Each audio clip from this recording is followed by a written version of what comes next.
এটা সেই ভিডিও যে ভিডিওটা শুরু থেকে শেষ পর্যন্ত দেখলে তোমার বাংলার প্রথম পত্র আর বাংলার দ্বিতীয় পত্রের কোন জায়গা থেকে কি প্রশ্ন আসবে কিভাবে আসবে এটা নিয়ে আর কোনো ডাউট থাকবেই না। বাংলা দ্বিতীয় পত্রের ক্ষেত্রে তো জিনিসটা সহজ, তোমার কয়েকটা গ্রামারের টপিক রয়েছে, এক্স্যাক্টলি ওই কয়টি বারবার পড়তে হবে, বিগত 5 বছরের প্রশ্ন সমাধান করতে হবে, বাংলা দ্বিতীয় পত্রতে 100 কমন। বাট বাংলার প্রথম পত্রের কোন গদ্যটা ইম্পর্টেন্ট, কোন গদ্যের কোন অংশটা ইম্পর্টেন্ট, কোন অংশ থেকে এমসিকিউ আসে, কোন অংশ থেকে সিকিউ আসে, এইটা নিয়ে তোমাদের মধ্যে যে এত কনফিউশন, সবগুলো কনফিউশন দূর করবো আমরা এই ভিডিওতে। তাই ভিডিওটাকে না স্কিপ করে শুরু থেকে শেষ পর্যন্ত ঠিক মতো দেখো। তো এইচএসসি স্টুডেন্টস, একটা জিনিস কিন্তু আমাদের সব সময় খুব ঝামেলায় ফেলে দেয়, সেটা হচ্ছে আমরা আসলে বুঝতে পারি না আমাদের পাঠ্য বইতে যে 12টা গদ্য, 12টা পদ্য এবং একটা নাটক, একটা উপন্যাস, মোট যে আমাদের 26টা টপিক রয়েছে, এই 26টা টপিকের কোন জায়গা থেকে আমরা পড়ব, কি পড়ব, কিভাবে পড়ব, কোনটা সিকিউর জন্য ইম্পর্টেন্ট, কোনটা এমসিকিউর জন্য ইম্পর্টেন্ট, এটা আমরা জানি না। তাই আমরা প্রচুর রকমের হার্ডওয়ার্ক করতে থাকি, খুব স্টাডি হার্ড করতে থাকি, ইভেনচুয়ালি দেখা যায় আমাদের যে মূল পরীক্ষা আছে, মূল পরীক্ষা থেকে আমরা ভালো করতে পারি না। তাই এই ভিডিওর মূল মন্ত্র হচ্ছে স্টাডি স্মার্ট নট হার্ড। ফার্স্টে আমরা শুরু করব বাংলা প্রথম পত্র দিয়ে। ওকে, সো আমাদের বাংলার প্রথম পত্রের যে টপিকগুলো ইম্পর্টেন্ট সেগুলো সব এখানে দেওয়া রয়েছে। বাংলার নব্য লেখক দিগের প্রতি নিবেদন, এটা সিকিউর জন্য তোমার 4 স্টার ইম্পর্টেন্ট, আর এমসিকিউর জন্য তোমার 4 স্টার ইম্পর্টেন্ট। কারণ এখান থেকে আসলে অনেক প্যাচায় সিকিউ তৈরি করা যায়, এমসিকিউর ক্ষেত্রে অনেক প্যাচায় তোমার বহুপদী সমাপ্তিসূচক তৈরি করা যায়, তাই এটা আমি 4 স্টার করে দিয়ে দিয়েছি। ঋতুবর্ণ, এটা তোমাদের একটা নতুন কবিতা বলতে পারে, নতুন বলতে আসলে রিসেন্টলি সিলেবাসে অ্যাড হয়েছে, ওই লেন্স থেকে বললাম। সো এটা সিকিউর জন্য আসলে না তেমন কিছু নাই, বাংলাদেশের 6টা ঋতু আছে, ওই 6টা ঋতু নিয়ে কথাবার্তা বলছে, মানে not a big deal actually. So এটা তোমার 3 স্টার, বাট এখানে তোমার বেশ কিছু পয়েন্টার আছে যেখান থেকে তোমার বেশ ঘুরায় প্যাচে এমসিকিউ আসতে পারে, তাই এমসিকিউর ক্ষেত্রে এটার গুরুত্ব হচ্ছে তোমার অ্যারাউন্ড 4 স্টার। এরপর দেখি অপরিচিতা। অপরিচিতা এমন একটা গদ্য তোমার সুপ্রাচীন কাল থেকে সব জায়গায় সকল বোর্ড এখান থেকে প্রশ্ন আসে, সিকিউ বলো এমসিকিউ বলো, তাই এটাকে আমরা হচ্ছে গিয়ে 5 স্টার করে ধরে নিব, মানে সিকিউ এবং এমসিকিউর ক্ষেত্রে। বিভীষণের প্রতি মেঘনাদ, এটা তোমার 4 স্টার ইম্পর্টেন্ট। সাহিত্যে খেলা, এটা তোমার 3 স্টার ইম্পর্টেন্ট, কারণ সাহিত্যে খেলার মধ্যে আসলে সাহিত্য নিয়ে কিভাবে কাজ করতে হয় এই সকল বিষয় নিয়ে হালকা পাতলা কথাবার্তা বলা রয়েছে। তো এখান থেকে আসলে সিকিউ করার কোনো জায়গা থাকে না, বাট এখান থেকে তোমার এমসিকিউ আসে বিভিন্ন সাহিত্যের ধরনের বিষয়টা, ধরনের জায়গা থেকে, তাই এটা আমরা একটু ভালো করে হচ্ছে কি পড়বো। এরপর দেখি হচ্ছে কি আমরা সোনার তরী, এটা তোমার রবীন্দ্রনাথের খুব একটা বিখ্যাত কবিতা, কাটিতে কাটিতে ধান এলো বর্ষা। এই সোনার তরীটা আমরা সিকিউ এবং এমসিকিউর জন্য খুব ভালো করে পড়বে, এবং পার্টিকুলারলি সোনার তরী যে পাঠ পরিচিতিটা রয়েছে এটা আমাদের ভালো করে পড়তেই হবে। এরপর দেখি বাবারা আমাদের বিলাসী রয়েছে, বিদ্রোহী রয়েছে, এই দুইটাই হলো গিয়ে আমাদের 5 স্টার করে ইম্পর্টেন্ট সিকিউ এবং এমসিকিউ বোথ কেসের জন্য। আমরা এরপর দেখি অর্ধাঙ্গী। অর্ধাঙ্গী বেগম রোকেয়া সাখাওয়াত হোসেনের একটা হচ্ছে প্রবন্ধ, সেই প্রবন্ধতে আসলে নারীদের ব্যাপারে কথাবার্তা বলা হয়েছে, সো ইভেনচুয়ালি আমাদের এটা একটু ভালো করে পড়তে হবে। এরপরে সুচেতনা এবং যৌবনের গান। যৌবনের গান যেটা, এটা তোমার সিকিউর জন্য 3 স্টার ইম্পর্টেন্ট, আর সুচেতনা সিকিউর জন্য তোমার 4 স্টার ইম্পর্টেন্ট, কারণ সুচেতনা থেকে খুব প্যাচায় সিকিউর যে ঘ নম্বর প্রশ্ন বা উচ্চতর দক্ষতামূলক প্রশ্ন রয়েছে এখান থেকে প্রশ্ন আসতে পারে, বাট তার বিপরীতে যৌবনের গানটা এমসিকিউর জন্য বেশি ইম্পর্টেন্ট। যৌবনের গান লিখেছেন কাজী নজরুল ইসলাম, এবং কাজী নজরুল ইসলাম এখানে আসলে যুবকদের জয়ধ্বনি গেয়েছেন, মানে অ্যাজ ইট ইজ 18 বছর বয়সের মতো। তো বলতে না বলতেই আমরা হচ্ছে কি এখানে চলে আসলাম যে প্রতিদান কবিতার মধ্যে। এই প্রতিদান কবিতাটা খুবই হচ্ছে কি ইজি একটা কবিতা, তাই এখান থেকে আসলে একবার যে স্টুডেন্টটা প্রতিদান কবিতা ভালো করে পড়বে তারা সে সিকিউ এমসিকিউতে আটকানোর কথা না। এরপর জীবন বৃক্ষ, এটাও হচ্ছে তোমাদের সিলেবাসে বা পাঠ্য বইতে হলে নতুনভাবে সংযোজন করা হয়েছে। আমি নতুন বলছি তার মানে হচ্ছে কি এর আগের সিলেবাসগুলোতে ছিল না, মোটামুটি 26 ব্যাচ থেকেই এই জিনিসটা সিলেবাসে ইনজেক্টেড করা হয়েছে, তো এটা আমাদের একটু মাথায় রাখতে হচ্ছে। এরপর তাহারই পরে মানে এটাও খুবই হলো কি ইজি, তোমার হচ্ছে কি এখানে যে কবি রয়েছেন, কবির স্বামী বিয়োগ হয়েছে, তার জন্য কবির যে মনের ব্যথা, সে মনের ব্যথা নিয়ে বেসিক্যালি এখানে আলোকপাত করা হচ্ছে। গন্তব্য কাপড় এটার ভ্রমণ কাহিনী, সে ভ্রমণ কাহিনী থেকে আসলে সিকিউ তেমন একটা আসে না, বাট তাও 3 স্টার দিয়ে রেখেছি। বাট এটা এমসিকিউর জন্য 4 স্টার, যদিও এমসিকিউর জন্য 4 স্টার দেওয়া, এটাকে আমরা বেশ ইম্পর্টেন্ট হিসেবে ধরবো। কারণ কাবুলে গিয়েছে, পানশিরে গিয়েছে, কাবুলে গিয়ে কি খাওয়া দাওয়া করেছে, তারপর কাবুলের লোকরা কেমন ছিল, তাদের কালচারটা কেমন ছিল, এখান থেকে কিন্তু প্রচুর পরিমাণে আমাদের এমসিকিউ আসে। এরপর পদ্মাতে আসলে তোমার পদ্মা নদীর যে তোমার খুবই একটা হিংস্র ভাব, সেটা নিয়ে কথাবার্তা বলা হয়েছে। আবার পদ্মার যে তোমার হলো ভদ্র ভাবটা রয়েছে, সেটা নিয়ে কথাবার্তা বলা রয়েছে। মাসি এবং পিসির আহ্লাদের যে জীবনযাত্রা রয়েছে, তা নিয়ে যে তাদের মনের ভেতরে এক ধরনের ফাইট, সেটা নিয়ে এখানে কথাবার্তা বলা হচ্ছে। ফেব্রুয়ারি 1969 আমাদের যে তোমার আন্দোলনের যে একটা আমাদের যে এক ধরনের স্পৃহা থাকে, কখন আমরা অন্যায়কে সহ্য করি না, সেটা নিয়ে কথাবার্তা বলা হয়েছে। এবং এই ক্ষেত্রে মাসি পিসি এবং ফেব্রুয়ারি 1969 দুইটাই আমার কিন্তু আসলে 3 স্টার দেওয়া, ঠিক আছে।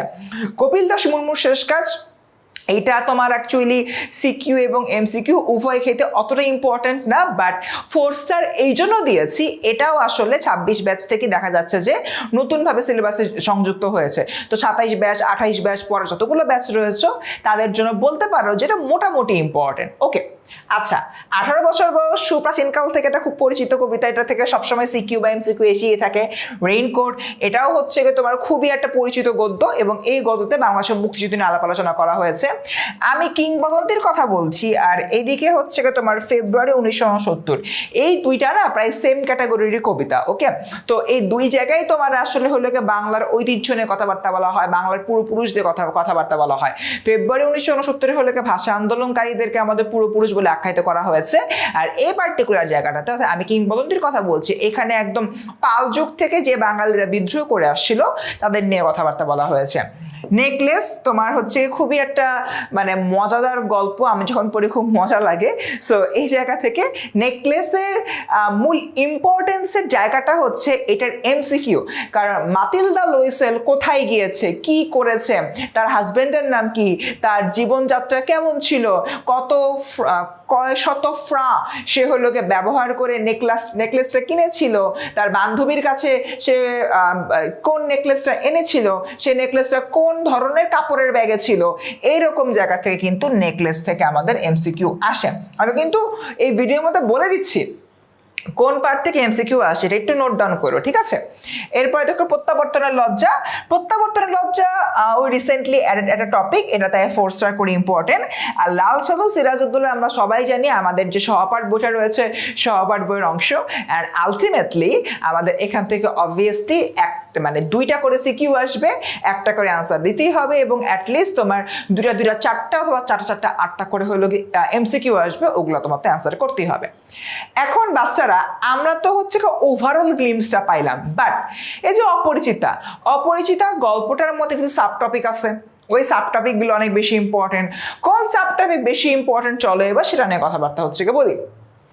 ফার্স্ট অফ অল, অপরিচিতা লিখেছে কে? আমাদের কবিগুরু রবীন্দ্রনাথ ঠাকুর। এখানে যে কবিগুরু রবীন্দ্রনাথ ঠাকুর রয়েছেন, তিনি কি বলেছেন? তিনি বলেছেন যে অনুপমের অন্তঃসার শূন্যতা, অর্থাৎ তার কিন্তু নিজস্ব কোনো বিষয় নাই, সে নিজের হয়ে কিছু করতে পারে না, তার হচ্ছে কি কথা বলার কোনো সে থাকে না। সে তার মামা যদি বলে ডানে যাও, অনুপম ডানে যাবে, বামে যেতে বললে অনুপম বামে যাবে, তো মামার কথা মতো চলে। তাই এ জায়গা থেকে তার অন্তঃসার শূন্যতা এবং অর্থের যে অহংকার থাকার বিষয়টা, এটা এখানে তুলে ধরা হয়েছে। অ্যান্ড এই জায়গা থেকে কিন্তু আসলে তোমাদের সিকিউ আছে, অ্যান্ড এই পার্টটা আমার সিকিউর জন্য অনেক বেশি ইম্পর্টেন্ট। এরপরে দেখি আমাদের এখান থেকে আসলে অনুপমের কোন জিনিসটা সিকিউতে আসে, এটা হচ্ছে তার যে চরিত্রটা রয়েছে, সেই চরিত্র বিশ্লেষণটা মূলত ইয়াতে আসবে, আমাদের সিকিউতে আসবে। এরপর দেখি পরবর্তীতে কন্যা দায়গ্রস্ত পিতাকে অবজ্ঞা ও শম্ভুনাথ সেনের আত্মমর্যাদা। এটা বলতে আসলে কি বোঝানো হয়েছে? দ্যাট মিনস আমাদের যে শম্ভুনাথ সেন ছিল, তিনি তো আসলে কন্যা দায়গ্রস্ত একজন পিতা ছিলেন, তার তো কন্যার বিয়ে হয় নাই। সো এই জন্য আমাদের অনুপমের ফ্যামিলি তাকে আসলে নানানভাবে অবজ্ঞা করেছিল। যখন হচ্ছে গিয়ে সে হলো গিয়ে তার মেয়ের প্রস্তাব নিয়ে হলো গিয়ে যায়, তাকে এভাবে আপ্যায়ন করা হয় না। এবং যখন হচ্ছে গিয়ে ওই মেয়ের বাড়িতে ছেলেরা যায় তোমার হচ্ছে গিয়ে গায়ে হলুদের সময়, তখন রসন চৌকির এত বাদ্যবাজনা বেজেছিল যে ওই মানুষ গুনতে আদমশুমারি করা লাগবে এরকম একটা অবস্থা। তো সবকিছু মিলে এখানে আসলে তোমার শম্ভুনাথ সেনকে অপমান করা হয়, বাট শম্ভুনাথ সেনের খুব আত্মমর্যাদাবান একজন ব্যক্তি, তিনি কিন্তু তার জায়গা থেকে এই জিনিসটা আসলে ভোলেন না। এবং পরবর্তীতে যখন হলো তারা শম্ভুনাথ সেন দেখেন যে মেয়ের গয়না মাপার জন্য স্যাকরা নিয়ে আসছে, তখন শম্ভুনাথ সেন কিন্তু মেয়ের বিয়েটা নিজের হাতেই ভেঙে দেন। এরপর থেকে কল্যাণীর আত্মমর্যাদা, কল্যাণীও তার বাবার মতো আত্মমর্যাদা সম্পন্ন, এবং সে পরবর্তীতে বিয়ে না করে দেশ সেবায় ব্রতী হয়। এই জায়গাটা আমাদের সিকিউ এবং এমসিকিউর জন্য অনেক বেশি ইম্পর্টেন্ট। কল্যাণীর চরিত্রের যে বিষয়টা, কল্যাণীর চরিত্র থেকে কিন্তু আমাদের এমসিকিউ আসতে পারে, এটা আমাদের অ্যাকচুয়ালি মাথায় রাখতে হবে। ঠিক আছে, আগাই সামনের দিকে। এর পরবর্তী টপিকটা বিলাসী টপিকে আমরা দেখি সমাজের যে কুসংস্কারচ্ছন্নতা, সেটা আমরা দেখতে পাই। বর্ণ বৈষম্য, তোমার হলো জাতিতে জাতিতে যে বৈষম্য রয়েছে, হিন্দুদের মধ্যে ব্রাহ্মণ, তারপর হচ্ছে ব্রাহ্মণের সাথে হচ্ছে সাপুরে বা মালো সম্প্রদায়ের কারোর বিয়ে হতে পারে না, এই টাইপের যে বিষয়টা, তারপর হচ্ছে অন্নপাপ, এই জিনিসগুলো ফুটে উঠেছে। এখান থেকে আসলে তোমার সিকিউতে কোন জিনিসটা আসে হচ্ছে সামাজিক অসঙ্গতি। তার মানে সমাজে আসলে কোন কোন ধরনের অসঙ্গতি রয়েছে সেগুলো নিয়ে এখানে বেসিক্যালি আলোকপাত করা হয়। এরপর থেকে বিলাসীর বৈশিষ্ট্য এবং বিলাসী ও মৃত্যুঞ্জয় ভালোবাসা। বিলাসী তার হাজবেন্ড মৃত্যুঞ্জয়কে পাগলের মতো ভালোবাসতো, এবং এই জিনিসটি মূলত এখানে ফুটে উঠেছে। তাই এই জায়গা থেকে হচ্ছে আমরা বলতে পারি বিলাসীর চরিত্র বিশ্লেষণ থেকে কিন্তু আমাদের সিকিউ আসতে পারে। গেল আগাই সামনের দিকে। মাসি পিসিতে তো আমরা হলো দেখেছি যে আহ্লাদের প্রতি তার স্বামী যে যোগু রয়েছে, যোগু কিন্তু নানানভাবে অবমাননা করে, তাকে হলো অপমান করে, তাকে হচ্ছে নানানভাবে হলো কষ্ট দিচ্ছে। তো সবকিছু হলো মিলিয়ে নারীর প্রতি যে অবমাননার ম্যাটারটা, এটা মূলত এখানে ফুটে উঠেছে, এবং লড়াইয়ের মাধ্যমে আসলে তোমার বেঁচে থাকার বিষয়টা আমরা মূলত এখানে দেখতে পাই। তার মানে এক বাক্যে যদি হচ্ছে আমরা বলি, এখানে একটা ছোট্ট ঘটনা ঘটছে। সে ছোট্ট ঘটনাটা কি, একজন নারীকে সমাজে কিভাবে দেখা হয়, বিয়ের পরে তার স্বামী যে নারীর প্রতি হলো অত্যাচার করাটাই খুব একটা নর্মাল জিনিস মনে করে, সেটা কিন্তু আসলে আমরা এখানে দেখতে পাই প্রথমত। দ্বিতীয়ত, তোমাদের এখান থেকে সিকিউ আসতে পারে নারীর সংগ্রামকে মেনশন করে, এমন একটা উদ্দীপক দিয়ে দিবে যেখানে আসলে নারীর সংগ্রামটাকে দেখিয়েছে। তোমার সেখান থেকে প্রশ্ন আসতে পারে যে উদ্দীপকটি মাসি পিসি গল্পের কোন জিনিসের সাথে সাদৃশ্যপূর্ণ? অ্যান্সার হবে মাসি পিসি গল্পের নারীর সংগ্রামের সঙ্গে সাদৃশ্যপূর্ণ। এরপর দেখি সন্তান স্নেহ ও অন্যায়ের বিরুদ্ধে সাধারণ মানুষের প্রতিবাদ। ওই যে আহ্লাদিকে তো মাসি পিসি আগলে রাখতেছে, সন্তান স্নেহ, আর হচ্ছে গিয়ে অন্যায়ের প্রতিবাদ। যখন হচ্ছে গিয়ে তোমার ওই যে কানাই গোকুল ওরা হলো গিয়ে আসে তোমার হচ্ছে মাসি পিসিকে ওই তোমার বড় সাহেবের বাড়িতে নিয়ে যাবার জন্য, তখন কিন্তু মাসি পিসি এবং রামদার বটি নিয়ে আসে, তারা চিৎকার শুরু করে। তারপর হলো গিয়ে তাদের যে এলাকাবাসী রয়েছে, এলাকাবাসীও কিন্তু তাকে করার জন্য, তাকে বাঁচানোর জন্য আসলে এগিয়ে আসে। সো এই জায়গা থেকে আমরা দেখি যে অন্যায়ের বিরুদ্ধে সাধারণ মানুষের প্রতিবাদ, এবং এই পার্টিকুলার জিনিসটা সিকিউর জন্য 4 স্টার আর এমসিকিউর জন্য তোমার 4 স্টার ইম্পর্টেন্ট। আগাই সামনের দিকে। আচ্ছা, এর পরবর্তীতে হচ্ছে কি আমরা রেইনকোট গল্পে হচ্ছে কি আমরা দেখি মুক্তিযুদ্ধকালীন সময় পাকিস্তানি সেনাবাহিনীরা যে গণহত্যা চালিয়েছিল, সে গণহত্যার যে দিকটা, এটা কিন্তু আসলে এই টপিকের জন্য খুবই ইম্পর্টেন্ট, মানে এই রেইনকোট গল্পের জন্য খুবই ইম্পর্টেন্ট। এবং এখান থেকে আসলে কিন্তু আমাদের সিকিউ আসবে, এবং প্যারালালি হচ্ছে গিয়ে আমার এমসিকিউ হলো গিয়ে আসবে। এবং হানাদার বাহিনীদের বর্বরতা। এখন গণহত্যার যে বিষয়টা, গণহত্যার বিষয়টা হলো কি তোমার কিভাবে আসবে, ওই যে তোমার বাস থামিয়েছিল, বাস থামিয়ে হানাদার বাহিনীরা বাস চেক করছিল, এর আগের বাসের অনেককে হলো সাইডে সরিয়ে নিয়ে তাকে ব্রাশ ফায়ার করেছিল, এই বিষয়টা। আর মুক্তিযুদ্ধের যে প্রেক্ষাপট, এই প্রেক্ষাপট আলাপ আলোচনা করতে গিয়ে কয়টা আলমারি আসছে, কেমিস্ট্রি ডিপার্টমেন্টের লেকচারার এখানে কি করতেছে, এই ম্যাটারগুলো নিয়ে কথাবার্তা বলা হবে। এবং দেখা যাচ্ছে রেইনকোট গল্পে আরেকটা বিষয় হচ্ছে কি আমাদের যে নুরুল হুদা রয়েছে, তার যে ভীতু মন মানসিকতা ব্যাপারটা, সেটা এখানে ফুটে উঠবে। সাধারণ মানুষের মাঝে দেশপ্রেম এবং রাজাকারদের আচরণের যে বিষয়টা, এটা মূলত এখানে ফুটে উঠছে। বাচ্চারা, এই ভিডিওটার মূল উদ্দেশ্য হচ্ছে, আমরা যে এই ভিডিওটা এখন দেখছি সেটা হচ্ছে আমাদের যে যতগুলো গদ্য পদ্য রয়েছে, প্রত্যেকটা গদ্য এবং পদ্যের সিকিউ এমসিকিউর ইম্পর্টেন্স বোঝা, যেটা অলরেডি আমরা বুঝিয়ে দিয়েছি। এরপর প্রত্যেকটা গদ্যের কোন সাবটপিক থেকে সিকিউ আসতে পারে এবং সাবটপিকের বিশ্লেষণটা কি সেটা জানা। পরীক্ষার আগের রাতে তুমি যদি আমার এই ভিডিওটা একটা বারের জন্য দেখে যাও, আমি তোমাকে গ্যারান্টি দিয়ে বলতে পারি, বাংলার প্রথম পত্রে তুমি যদি পূর্ণাঙ্গ লিখে আসতে পারো পরীক্ষার খাতায়, ইনশাল্লাহ 70-এর মধ্যে ন্যূনতম তুমি 58 থেকে 60 মার্ক ক্যারি করতে পারবা। তাই আমি তোমাদেরকে বারবার বলতেছি, এই ভিডিওটা শুরু থেকে শেষ পর্যন্ত ভালো করে দেখবা। ওকে, আগাই তাহলে সামনের দিকে।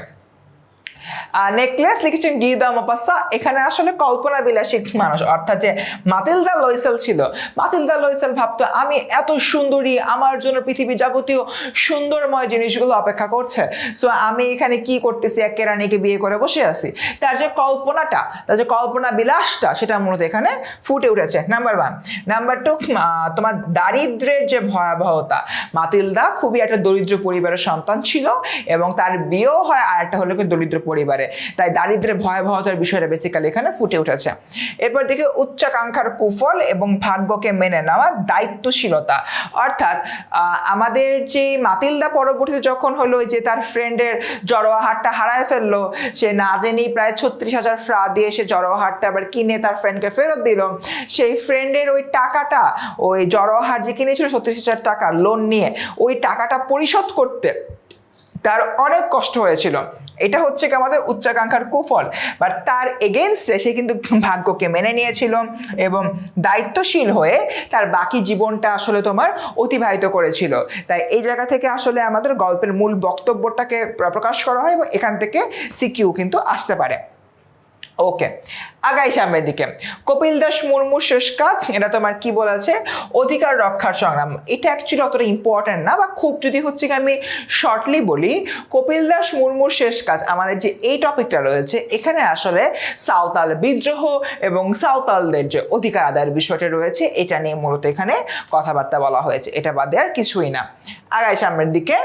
বাঙ্গালার নব্য লেখক দিকের প্রতিনিবেদন, এটা খুবই গুরুত্বপূর্ণ প্রবন্ধ। এই প্রবন্ধতে তোমার দেখানো হয়েছে একজন নতুন রাইটার কিভাবে আসলে লিখবে, তার যে আসলে টাকার জন্য লেখার উচিত না, খ্যাতির জন্য লেখা উচিত না, জ্ঞান বিস্তারে সাহায্য করার জন্য লেখা উচিত, সেই বিষয়টা নিয়ে এখানে কথাবার্তা বলা হয়েছে। অর্থাৎ সাহিত্য রচনা শিল্পগুণ বিষয় স্পষ্ট ধারণা এবং যশের জন্য না লেখা, এখান থেকে তোমার সিকিউ কিন্তু আসবেই আসবে। এরপর মানব কল্যাণ, অর্থাৎ মানুষের কল্যাণের জন্য, মানুষের উৎকর্ষের জন্য আমরা লিখবো, এটা বেসিক্যালি এখানে বলা হচ্ছে। ওকে, অর্ধাঙ্গী লিখেছেন বেগম রোকেয়া সাখাওয়াত হোসেন। বেগম রোকেয়া সাখাওয়াত হোসেন একটা কথাই হলো বলেছেন যে নারীর যে তোমার অধিকারহীনতার যে ব্যাপারটা, সো নারীদেরকে আসলে ছোটবেলা থেকে আমরা সবাই বলি যে ওর দ্বারা কিছু হবে না, তার মানে নারীকে আমরা সবসময় ডিমিনই করি, নারীরাও নারীদেরকে ডিমিন করে। তো এই বিষয়টা নিয়ে এখানে কথাবার্তা বলা হয়েছে এবং রোকেয়া বলতেছেন নারীদের পশ্চাৎপদতার জন্য কোনো পুরুষ না বরং নারীরাই দায়ী, এটা এখানে বলা হয়েছে। এরপর দেখি সমাজের অসঙ্গতি, অসম্পূর্ণ অগ্রগতি ও নারী জাগরণ। সমাজে হচ্ছে গিয়ে তোমার হলো অসম্পূর্ণ অগ্রগতি দেখা যায়, যে কারণ নারীরা যদি এগিয়ে না আসে, একটা গাড়ি একটা চাকা দিয়ে চলতে পারবে না, তার অ্যাটলিস্ট 2টা চাকা লাগবে। ওই যে সেকেন্ড চাকাটা যদি এখানে তোমার ইনভ্যালিড থাকে, ইনক্যাপেবল থাকে, তাহলে তো সেই সমাজ সামনে দিকে আগাবে না। তাই বলতেছে সমাজের অসম্পূর্ণ অগ্রগতির কথা। ওকে, ডান। সো এই সমাজে অসম্পূর্ণ অগ্রগতির জায়গা থেকে কিন্তু সিকিউ আসতে পারে। পরপরই দেখি যৌবনের গান লিখেছেন কাজী নজরুল ইসলাম। কাজী নজরুল ইসলাম এখানে বলেছেন, ভাই আমি বুড়া হয়ে গেছি, বাট একজন যুবক যে কাজটা করতে পারে ওটা আমি করতে পারি না, তাই আমি যুবকদেরকে অ্যাটলিস্ট সাপোর্ট করি, বুড়া হয়ে গেলেও সাপোর্ট করি। যুবকরা যে কাজ চোখের নিমেষে করতে পারে, আমরা বয়স্করা এটা চোখের নিমেষে কেন কয়েক বছরও করতে পারি না। তাই যুবকদেরকে সাপোর্ট দেওয়া উচিত। যুবকদের জয়ধ্বনি তিনি গিয়েছেন, যুবকরা কিভাবে হচ্ছে যে কোনো কঠিন কাজ সহজে করে ফেলতে পারে সেই জিনিসটা তিনি এখানে মূলত বলেছেন। এবং সামাজিক দায়বদ্ধতা, আত্মবিশ্বাস, সাহসিকতা এবং বহুমাত্রিক তারুণ্যের কথা বেসিক্যালি এখানে ফুটিয়ে উঠিয়াছে। এরপর দেখি সাহিত্যে খেলা। এখানে তোমার সাহিত্যের উদ্দেশ্য এবং সাহিত্য ও শিক্ষার পার্থক্য নিয়ে কথাবার্তা বলা হয়েছে। প্যারালালি সাহিত্যের সাথে খেলাধুলার সামঞ্জস্য। খেলাধুলা যেরকম আমাদেরকে জোর করে করায় না, আমি সাপোজ এখন ভিডিও রেকর্ড করে ক্রিকেট খেলতে যাব, এই ক্রিকেট খেলার কথা কিন্তু কেউ আমাকে বলে না, বাট আমার মাথার মধ্যে আছে ভিডিও শেষ করে আমি ক্রিকেট খেলতে যাব। সো তুমি কিন্তু মনের আনন্দে যাচ্ছ, তুমি বলতেছো সারাক্ষণ ধরে ভিডিও দেখে পড়াশোনা করে আমি খুব টায়ার্ড হয়ে ক্রিকেট খেলতে গেছি, তুমি আনন্দের জন্য গেছো। সাহিত্যটা এরকম, আনন্দ নিয়ে অ্যাকচুয়ালি সাহিত্য পড়তে হবে। আনন্দ ছাড়া সাহিত্য পড়লে ওটা সাহিত্য গলদীকরণ করা ছাড়া আর কিছুই হবে না। ওকে, জীবন ও বৃক্ষ। জীবন ও বৃক্ষতে আসলে তোমার বলা হয়েছে মানুষের জীবন বৃক্ষের মতো। বৃক্ষের যেরকম একটা স্টিডি গ্রোথ হয়, ধীরে ধীরে গ্রোথ হয়, মানুষেরও ধীরে ধীরে গ্রোথ হয়। একটা বাচ্চা আজকে এই মুহূর্তে জন্মগ্রহণ করার পরে 5 মিনিট পরে সে 20 বছর বয়সী তরুণ হয়ে যায় না, তাকে 20টা বছর অতিক্রান্ত করতে হয়। একইভাবে একটা বৃক্ষ যখন বীজ বপন করা হয়, বীজ থেকে চারা হয়, চারা থেকে তোমার গাছ হয়, গাছ থেকে বড় একটা বৃক্ষে পরিণত হচ্ছে, অনেক লম্বা একটা পথ তাকে পাড়ি দিতে হয়, এটা এখানে বলা হচ্ছে। এরপর দেখি নদী ও বৃক্ষের তুলনামূলক ব্যাখ্যা এবং বস্তুনিষ্ঠ প্রবন্ধের বৈশিষ্ট্য। এই প্রবন্ধে বলা হয়েছে যে রবীন্দ্রনাথ ঠাকুর বলছে যে মানুষের জীবনের সাথে নদীর সম্পর্ক রয়েছে, বাট এখানে তোমার জীবন ও বৃক্ষের প্রাবন্ধিক বলছেন মানুষের জীবনের সাথে বৃক্ষের প্রয়োজন, বৃক্ষের সাদৃশ্য রয়েছে। সেখানে ডিবেটটা কোন জায়গায়, ডিবেটটা নিয়ে কথাবার্তা বলা হয়েছে এবং পার্টিকুলারলি এই ডিবেটটা থেকে তোমাদের সিকিউ কিন্তু আসতে পারে। So point to be noted, এটাই হচ্ছে এই প্রবন্ধের মূল বৈশিষ্ট্য। আগাই গন্তব্য কাবুল, খুবই সিম্পল। কাবুলের যে তোমার হচ্ছে গিয়ে বহুমাত্রিক সংস্কৃতি রয়েছে, তাদের লোকজনদের বৈশিষ্ট্য, সেটা নিয়ে কথাবার্তা বলা হয়েছে এবং বিশ্বজনীন সংযোগ নিয়ে এখানে মূলত কথাবার্তা বলা হয়েছে। প্রত্যাবর্তনের লজ্জা। প্রত্যাবর্তনের লজ্জা অগোছালো একটা মানুষের কথাবার্তা বলা হচ্ছে। মা বাবার কাছে যে আমরা কখনোই হলো গিয়ে বড় হই না, সেটা এখানে বোঝানো হয়েছে এবং সময়ের মূল্যের কথা বলা হয়েছে, যে টাইমলি সব কাজ করতে হবে। তার বিপরীতে তোমার নাগরিক এবং গ্রামীণ জীবন, অর্থাৎ গ্রামে আসার পরে ওই যে লোকটার খুব ভালো লাগছিল, তার নিজের আপন আলোয় চলে আসছে, সেই বিষয়টা এখানে ফুটিয়ে তোলা হয়েছে। তাই সময়ের মূল্য এবং নাগরিক ও গ্রামীণ জীবন, এটা তোমার সিকিউর জন্য ইম্পর্টেন্ট। আর আত্মসমালোচনার মাধ্যমে আত্মশুদ্ধি, এটা সিকিউ প্লাস এমসিকিউ দুটার ক্ষেত্রে অনেক বেশি গুরুত্বপূর্ণ। সোনার তরী লিখেছেন রবীন্দ্রনাথ ঠাকুর। কাঠিতে কাঠিতে ধান এলো বরষা। এই সোনার তরী কবিতাতে কবি দেখিয়েছেন যে দেখো আমরা তো পৃথিবী ছেড়ে দিন চলেই যাব, মরেই যাব, আমাদের কর্মগুলা থেকে যাবে। এই যে আজকে তুমি আমার এই ভিডিওটা দেখছো, আমি আগামীকালকে বেঁচে থাকবো কিনা আমি জানি না, বাট আগামীকালকে বা তারপরেও হয়তো তুমি আমার এই ভিডিওটা তোমার কোনো জুনিয়রকে রেফার করবা, যে এই ভিডিওটা দেখলে এইচএসসির যে তোমার সিলেবাসটা 1 বছর রিভিশন হয়ে যাচ্ছে। তার মানে আমার এই কর্মটা, আমার এই ভিডিওটা কিন্তু আজীবন থেকেই যাবে। এই যে ম্যাটারটা, এই জায়গা থেকে যদি হলো আমি চিন্তা করি, আমরা কি দেখতে পাবো যে আমাদের সৃষ্টিকর্ম, যেটা সৃষ্টিকর্ম করে রেখে স্রষ্টা একদিন চলে যাবে, এই ভিডিওটাকে রেখে একদিন আমি চলে যাব, কিন্তু আমার যে সৃষ্টিটা ছিল, আমার যে ভিডিওটা ভালো লাগলে আজীবন তোমরা দেখবা, আজীবন তোমাদের কাছে রয়ে যাবে। এই টপিকের সবচেয়ে ইম্পর্টেন্ট পার্ট সিকিউর জন্য। কালের বিবর্তনে মানুষের মৃত্যু চিনতে এবং মানুষ তার কর্মের মাধ্যমে বেঁচে থাকা, এটাও কিছুটা একইভাবে পরে এই পয়েন্টারের মধ্যে, এটা সিকিউর জন্য ইম্পর্টেন্ট এবং এন্টায়ার কবিতাটা এমনিতেই আমার এমসিকিউর জন্য মহা গুরুত্বপূর্ণ। আগাই বিদ্রোহী লিখেছেন কাজী নজরুল ইসলাম। কবির বিদ্রোহী সত্তা নিয়ে এখানে কথাবার্তা বলা হয়েছে। অন্যায়ের বিরুদ্ধে তিনি বিদ্রোহ করতে চান এবং এটা সিঙ্গেল জিনিস যে অন্যায়ের বিরুদ্ধে কবির দৃঢ়চেতা মনোভাব। এখান থেকে সিকিউ আসে। আমরা বিদ্রোহী নিয়ে অনেক প্যারা খাই, কি হইলো কি না হইলো, হায় হায় মাথায় ঢুকতেছে না, বাট বিদ্রোহী কবিতার একটা জায়গায় সিকিউর আছে, অন্যায়ের বিরুদ্ধে প্রতিবাদ। আর আরেকটা জায়গা হলো গিয়ে আছে তোমার দ্রোহের অন্তরালে মানব প্রেম, অর্থাৎ অন্যায়ের প্রতি প্রতিবাদ আর মানুষকে ভালোবাসা। ওই যে কবি হলো গিয়ে বলছেন আমি অরফিয়াস, আমি হচ্ছে গিয়ে বাঁশের বাঁশরি, এক হাতে হলো গিয়ে বাঁশের বাঁশরি আর এক হাতে রণতুর্য। তারপরে সে যুদ্ধ করে অন্যায়ের বিরুদ্ধে আর মানুষের জন্য হলো গিয়ে প্রেমের বাঁশি বাজে, যারা হলো গিয়ে তোমার নির্যাতিত হয়েছে, নিপীড়িত হয়েছে। আগাই সামনের দিকে। প্রতিদান লিখেছেন জসিমউদ্দিন। তিনি হলো এখানে আসলে বলেছেন দায়িত্বের প্রতি আনুগত্য এবং ব্যক্তি স্বার্থ হলো বিসর্জন দেওয়া, অর্থাৎ তুমি কারোর কাছে কষ্ট পাও, ডাজন্ট ম্যাটার, আমি তোমাকে হচ্ছে ফুল দিব, তুমি আমাকে কাটা দিয়েছো, আমি তোমাকে ফুল দিব, আমার তরফ থেকে প্রতিদানটা অলওয়েজ পজিটিভ হবে, এটাই মূলত এখানে বলা হচ্ছে। গেল। তাহারই পরে মনে বসন্তে মানব মনের বিশেষ অনুভূতি, প্রিয় মানুষের মৃত্যুতে ছন্দপতন। অর্থাৎ তাহারই পরে মনের যে কবিতার কবি রয়েছেন, কবির হলো গিয়ে হাজব্যান্ড মারা গিয়েছে, তাই বসন্ত যখন চলে আসছে কবি ভক্ত বলছে কি হে কবি, কবিতা কোথায়, বসন্ত আসছে বরণ করি হা লহ। তখন কবি বলতেছে আই হাই বসন্ত চলে আসছে, আমি তো টেরই পাইলাম না। তারপর কবি বলছে প্যারা নাই, তুমি তাহলে এখন লেখো। এরপর কবি বলতেছে যে না, বসন্ত চলে আসছে, আমি শোক করতেছি, বসন্ত তো শোক করলো না, তার মানে বসন্তর আসলে আমাকে দরকার নাই। যেহেতু বসন্তের আমাকে দরকার নাই, তাহলে আর কোনো সমস্যাই নাই, আমি হচ্ছে অভিমান করলাম, আমি আর কোনো কবিতা লিখবো না। অর্থাৎ এখানে আসলে মানুষের প্রিয় মানুষের মৃত্যুতে ছন্দপতনের সাথে কবির বিষণ্ণতা এবং প্রকৃতির যে স্বাভাবিক প্রবাহমানতা, এই যে আমার তিনটা বিষয় রয়েছে, এই তিনটা বিষয় থেকে আমার সিকিউ আসবে। আগাই 18 বছর বয়স, খুবই সিম্পল, তার ইতিবাচক দিক সাহসিকতা, কর্মস্পৃহা এবং দেশ কল্যাণের কথাবার্তা বলা হয়েছে। এবং এন্টায়ার যে 18 বছর বয়স কবিতাটা রয়েছে, এখানে বলা হচ্ছে তরুণরা যা পারে আমাদের পক্ষে সেটা করা সম্ভব না। তরুণরা যে কোনো অন্যায়ের বিরুদ্ধে বুক পেতে দাঁড়িয়ে যেতে পারে, আমরা হয়তো পারি না। এই যে দেখো জুলাই আন্দোলন হলো, তারপর নিরাপদ সড়ক সে আন্দোলন হলো, সকল ক্ষেত্রে কারা আন্দোলন করছে? তুমি, আমি, আমরা যারা স্টুডেন্ট ছিলাম, আমরা যারা তরুণ ছিলাম, তারাই তো আন্দোলন করছি, ইজন্ট ইট? সো এরকম একটা জায়গা থেকে আমরা এখানে আসলে তরুণদের কথাই হলো গিয়ে বলছি। সো তারুণ্যের নেতিবাচক দিক ও হলো গিয়ে বাধা অতিক্রমের মানসিকতা নিয়ে কথাবার্তা বলা হচ্ছে, এবং এই দুইটা থেকে আমার প্রচুর পরিমাণে সিকিউ এসে থাকে। আগাই ফেব্রুয়ারি 1969, একইভাবে মানুষের যে সংগ্রাম, বাঙালিদের যে আত্মত্যাগ শুরু হয়েছে 1952 সাল থেকে, সেটা নিয়ে কথাবার্তা বলা হয়েছে। আমরা অনেক সময় এটাকে ভাবি এটা কি ভাষা আন্দোলনের কথা বলছে নাকি 69-এর গণ অভ্যুত্থান নিয়ে কথা বলছে। অ্যান্সার হচ্ছে 69-এর গণ অভ্যুত্থান নিয়ে কথা বলছে, বাট এই 69-এর গণ অভ্যুত্থান করার প্রেরণা পেয়েছে 52-র ভাষা আন্দোলন থেকে। That's all.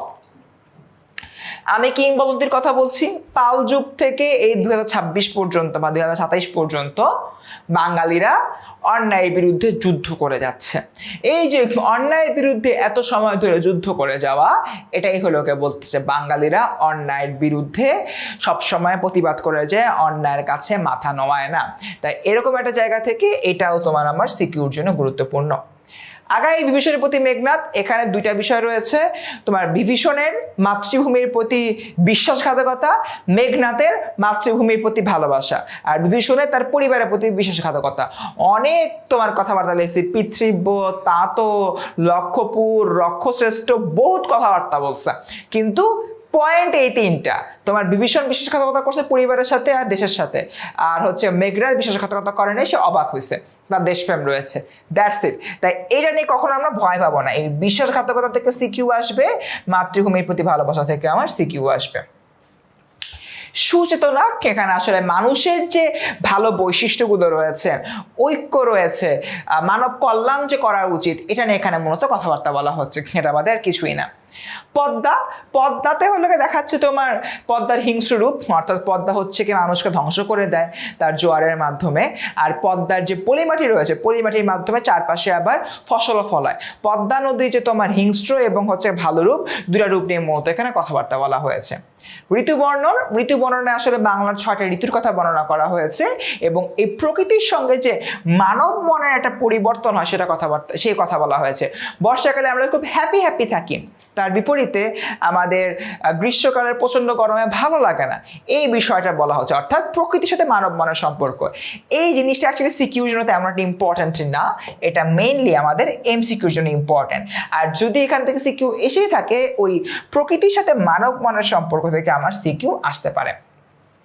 ওকে, লাল সালু আর সিরাজউদ্দৌলা, এই দুইটা অ্যাকচুয়ালি পুরাটাই তোমার ইয়ার জন্য গুরুত্বপূর্ণ, আমাদের হচ্ছে সিকিউ এবং এমসিকিউর জন্য গুরুত্বপূর্ণ।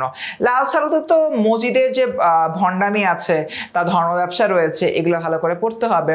তার পাশাপাশি হচ্ছে রহিমার চরিত্রগুলো পড়তে হবে, জমিলার চরিত্র পড়তে হবে, তারপর হচ্ছে যে খালেক ব্যাপারী রয়েছে তাকে হলো পড়তে হবে। তোমরা যারা যারা লাল সালু উপন্যাসে মজিদ, রহিমা, জমিলা, খালেক ব্যাপারী আর তাহের কাদেরের বাপ, এই 5টা চরিত্রের যে স্টোরিগুলো আছে, এই স্টোরিগুলো পড়লে লাল সালু তোমার সিকিউ এমসিকিউর জন্য একদমই সর্টেড থাকবে, ঠিক আছে? এরপর আছে সিরাজউদ্দৌলা। সিরাজউদ্দৌলাতে খুবই সিম্পল, বিশ্বাসঘাতকতা নিয়ে পড়তে হবে, আর সিরাজের যে চারিত্রিক বৈশিষ্ট্য সেটা একটু ভালো করে পড়তে হবে। অ্যাপার্ট ফ্রম দ্যাট তোমার ঘসিটি বেগম, মীর জাফর, তারপর হচ্ছে মিরন, মোহাম্মদী বেগ, আর হচ্ছে আমাদের যে রবার্ট ক্লাইভ, এই যে মানুষগুলা কখন কি বলছে তাদের যে ব্যাখ্যাগুলো, সেই ব্যাখ্যাগুলো পড়তে হবে। বইয়ের কিন্তু লাস্টের দিকে চরিত্র বিশ্লেষণ রয়েছে, ওটা হলো পড়ে নেবা, নাম্বার 1। নাম্বার 2 যে বিষয়টা তোমার এখানে কিন্তু বেশ কিছু দৃশ্য আছে, বেশ কিছু অঙ্ক আছে। অঙ্ক এবং দৃশ্যতে কিছু টাইম, তারিখ, সাল দেয়া আছে, এটা মনে রাখতে হবে ফর এমসিকিউ, খুবই ইম্পর্টেন্ট, আমরা অনেক সময় মিস করে যাই। তো স্টুডেন্ট, এই ছিল আমাদের বাংলার প্রথম পত্র। বাংলার দ্বিতীয় পত্রটা খুবই সিম্পলি তোমাদের এখানে আমি বলে দিচ্ছি। আমাদের একদম যদি শুরুতে হচ্ছে গিয়ে বলি, বাংলা দ্বিতীয় পত্র থেকে আমাদের উচ্চারণ থেকে প্রশ্ন আসে, উচ্চারণ থেকে তোমার প্রশ্ন আসতেছে। তারপর বাংলা ভাষায় ব্যাকরণিক শব্দ শ্রেণী অর্থাৎ বিশেষ্য নির্বাচন করা, এখান থেকে প্রশ্ন আসবে। সমাস, ব্যাস বাক্য সহ সমাস নির্ণয় করা থেকে প্রশ্ন আসবে। বানান থেকে প্রশ্ন আসবে, উপসর্গ থেকে হলে প্রশ্ন আসবে, বাক্যতত্ত্ব থেকে প্রশ্ন আসবে। তারপরে আরেকটা অংশ থাকে তোমার পারিভাষিক শব্দ, ঠিক আছে? পারিভাষিক শব্দ যদি নির্মিতির মধ্যে পড়ে যায়, পারিভাষিক শব্দ এখান থেকে প্রশ্ন আসবে। আর আসবে হচ্ছে কি আমাদের নির্মিতি। সো আমি যদি চিন্তা করি, নির্মিতির মধ্যে আমাদের 70 মার্ক বরাদ্দ থাকে, বাকি যদি তোমার 30 মার্ক, দেখো 1 2 3 4 5 6, অর্থাৎ এই যে তো 6টা টপিক রয়েছে।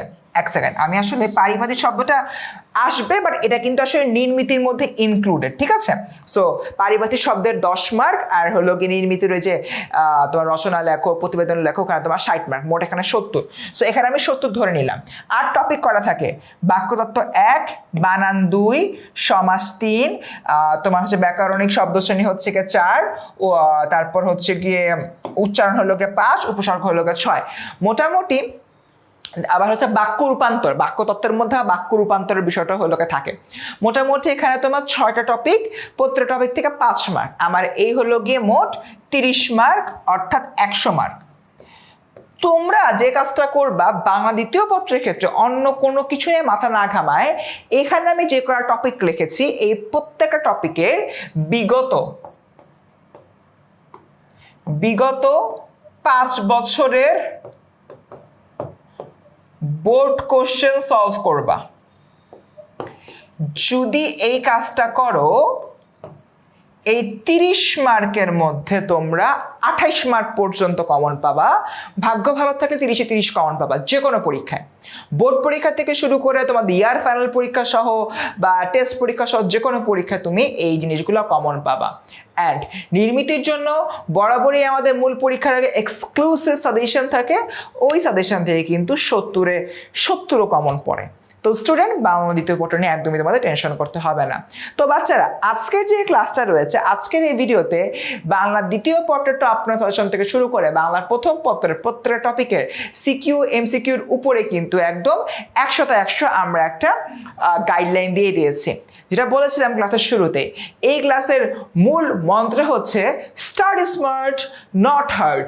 অ্যান্ড এরকম একটা জায়গা থেকে যারা এই ভিডিওটা শুরু থেকে শেষ পর্যন্ত দেখলা, তারা কিন্তু নিজেদেরকে একদম স্মার্ট করে বাংলাটা পড়তে পারবা, এরকম একটা পর্যায়ে নিয়ে গিয়েছো। প্রত্যেকটা পরীক্ষার আগে আমার এই ভিডিওটা দেখবা, আর পরীক্ষার খাতায় লিখতে গিয়ে প্রত্যেকটা লাইনে আমার কথা মনে পড়বা। তো স্টুডেন্টস, আজকের মতো এতটুকুই। হোপফুলি তোমাদের ভিডিওটা ভালো লেগেছে। দেখা হবে পরের কোনো ভিডিওতে ফার্সিম ভাইয়ের সাথে। সেই পর্যন্ত ভালো থেকো। আসসালামু আলাইকুম।